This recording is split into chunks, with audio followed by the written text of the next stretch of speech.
c'est une exploitation porcine de naissage et d'engraissement d'une capacité de 210 touilles productives. Donc, je peux produire jusqu'à 4400, 4500 porcs charrutiers par an. C'est une exploitation qui date de 6 ans, donc 2007 à peu près, ici. Mais déjà, il y avait, historiquement, j'étais installé un peu plus loin, en bordure de National, j'ai dû déménager. Il y a 11 bâtiments ici.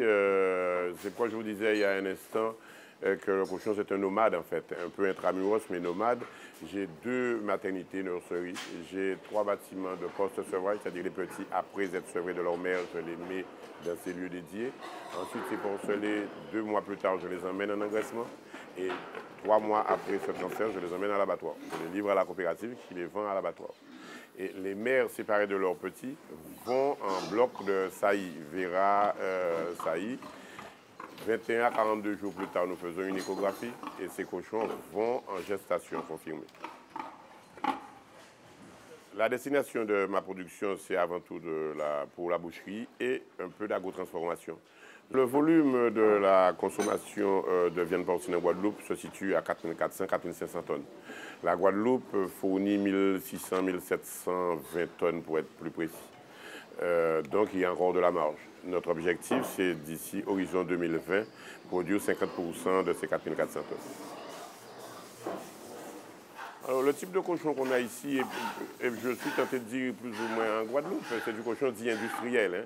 Les femelles, c'est des sino-occidentales. Donc, pourquoi sino-occidental? Il y a un support de gènes chinois. Nous avons nos cochons créoles aussi, qui ont été un peu malmenés par nous éleveurs, sous prétexte que cette race n'était pas rentable.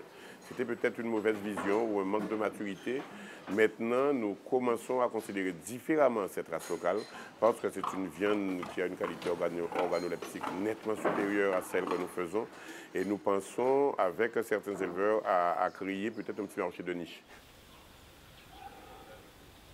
C'est une passion que je traîne depuis l'enfance. Je suis issu d'une famille d'agriculteurs. Mon père était agriculteur, parmi d'autres métiers. Et ensuite, moi-même, j'ai suivi des études agricoles. Et j'ai toujours côtoyé les animaux.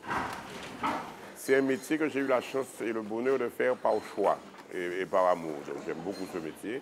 Et si j'ai un conseil à donner aux jeunes, ça peut nourrir son homme. On ne mourra pas riche. Mais c'est être au contact de la nature, produire de la viande pour être consommée par nos compatriotes, c'est exaltant.